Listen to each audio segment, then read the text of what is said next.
আমাদের এদিকে শীতের সকালটাই তোমাদের আজকে দেখাবো বন্ধুরা। অনেক শীত পড়েছে এদিকে।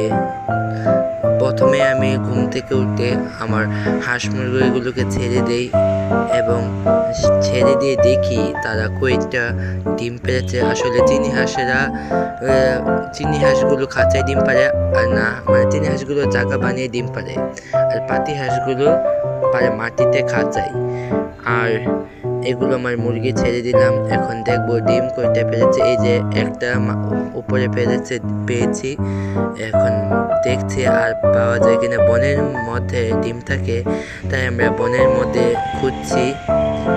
বনের মধ্যে পেলাম না, একটা খাঁচায় আসলাম, দেখলাম চিনি হাঁসের সাথে পেরেছে কিনা। ওই যে চিনি হাঁসের সাথে পেরেছে, ডিমটা একদম আলাদা। দুইটা ডিমই পেলাম আজকে। তারপর এদিকে সেদিকে আমার একটা চিনি হাঁসের ডিম ফুটে বাচ্চা বের হচ্ছে।